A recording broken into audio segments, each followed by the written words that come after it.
Assalamualaikum warahmatullahi wabarakatuh. Jumpa lagi dengan saya Bustaminarda. Sahabat BN, dunia politik kadang-kadang kalau kita coba menyelaminya, aneh-aneh. Yang tidak mungkin kadang-kadang menjadi mungkin, dan yang mungkin menjadi tidak mungkin. Yang tidak diperkirakan sebelumnya kadang-kadang itu yang terjadi. Dan kadang-kadang malah yang dianggap sudah punya kekuatan, tetapi akhirnya seperti tidak ada kekuatan sama sekali.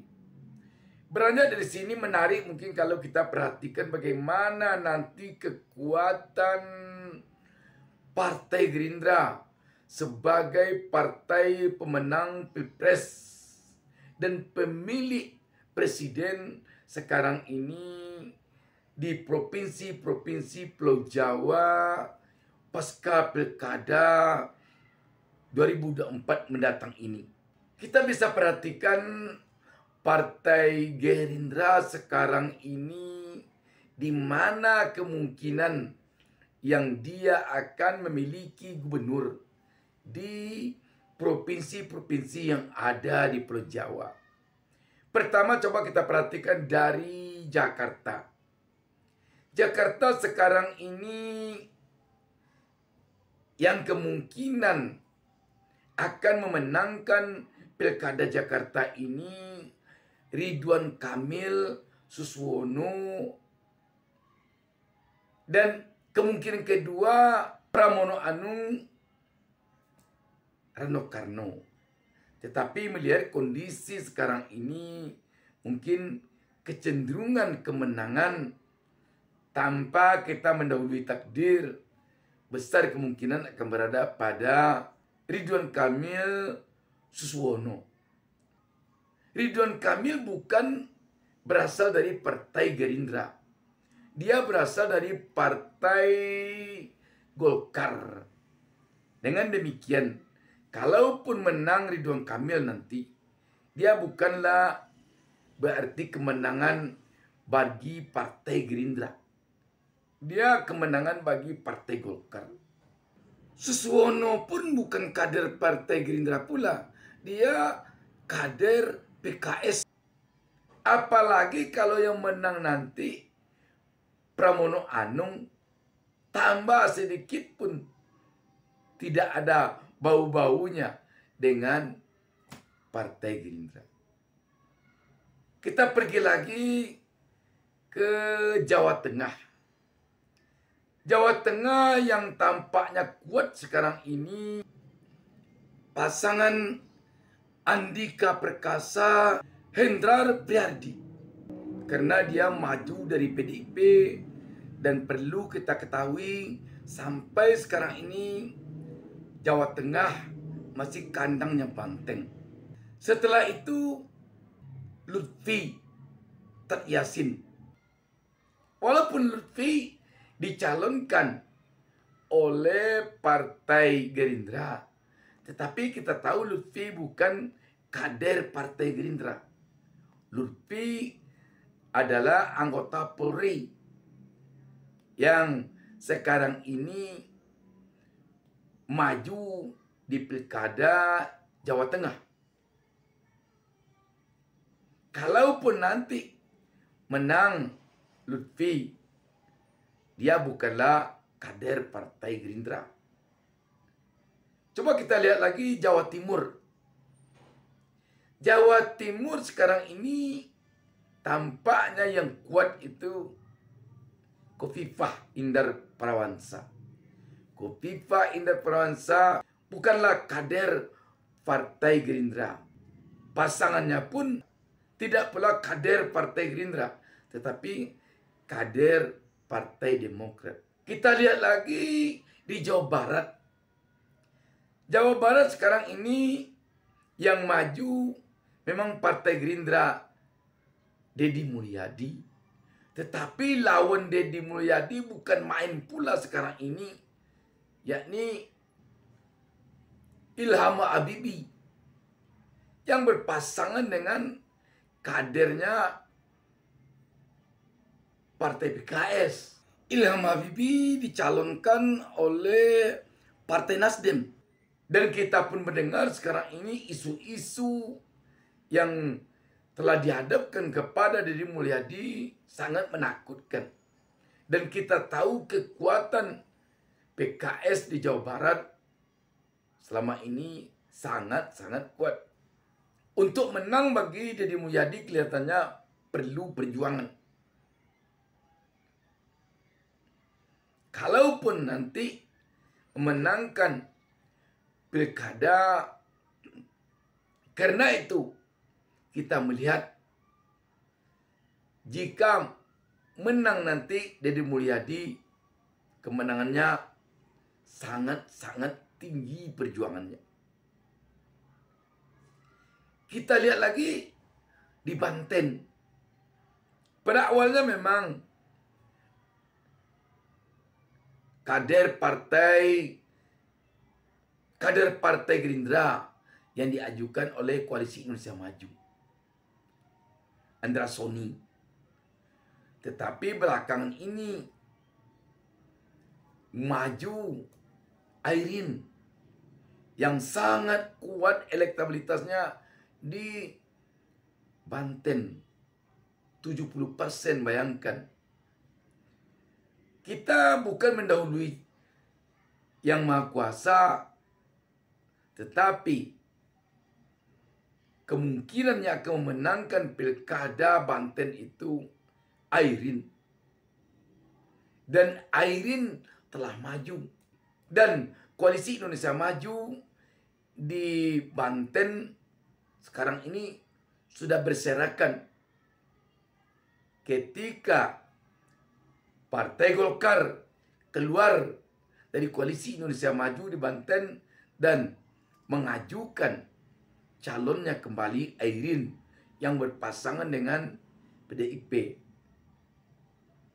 Kondisi Koalisi Indonesia Maju di Banten nyaris sama dengan di Jawa Barat. Sudah berserakan, sudah pecah. Jadi ini apa artinya sahabat BN? Paling-paling dari peta politik yang ada sekarang, yang akan dimenangkan pilkada ini oleh Partai Gerindra di Pulau Jawa hanya di Jawa Barat. Dan itu pun sekali lagi masih butuh perjuangannya berat. Sebab lawannya sangat berat. Ilham Habibie dengan kader PKS. Dengan demikian sahabat BN, untuk menghadapi Pilpres 2029 sangat diperlukan kekuatan provinsi ini yang dipegang secara politis kepimpinannya oleh partai yang akan maju nanti kadernya di Pilpres 2029. Andaikan Prabowo maju 2029 nanti, untuk di Pulau Jawa, kadernya yang memegang tampuk kekuasaan di provinsi sebagai gubernur, paling-paling hanya satu di Jawa Barat. Paling-paling. Tetapi untuk Jakarta, Banten, Jawa Timur, Jawa Tengah, sama sekali tidak. Dan bukan itu saja.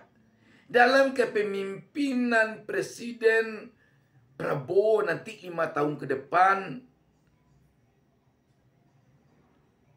sangat sulit bagi Prabowo nanti untuk menembus ke provinsi-provinsi di Pulau Jawa. Karena gubernur yang dari kader Partai Gerindra di Pulau Jawa paling hanya satu Jawa Barat. Itu paling. Dengan demikian kita melihat ada kemungkinan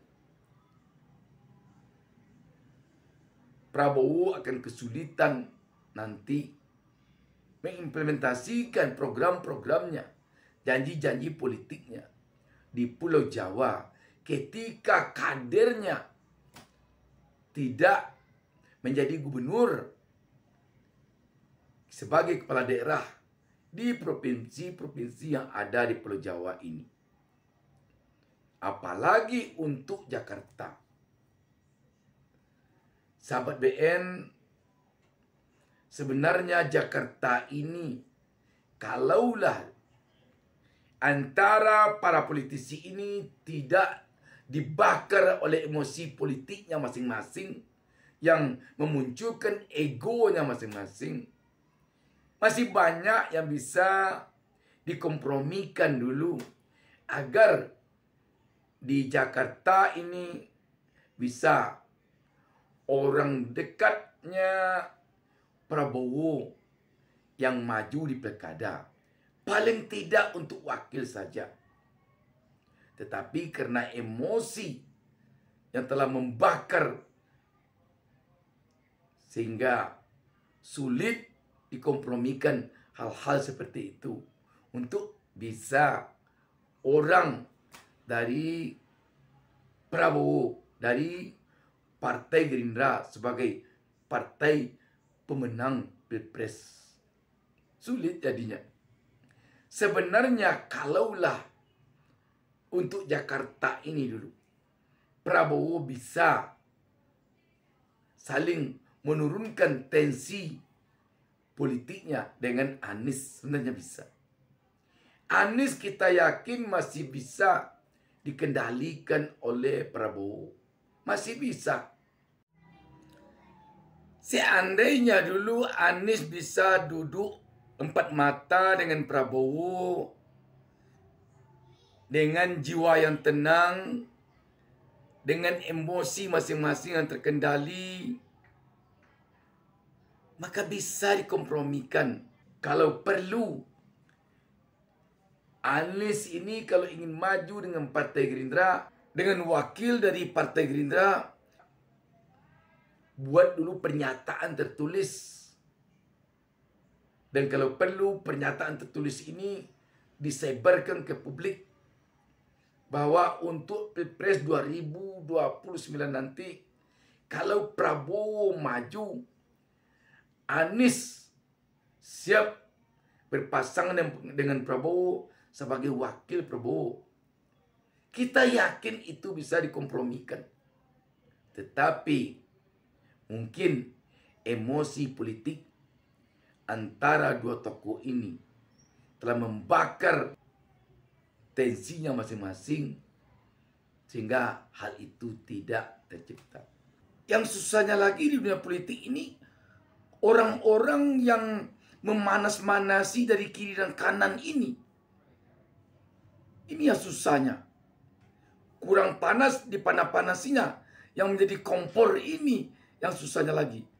Namun sekarang ini, kalau kita perhatikan untuk sementara, Anies jadi abu dari sisi pilkada ini. Prabowo pun jadi arang.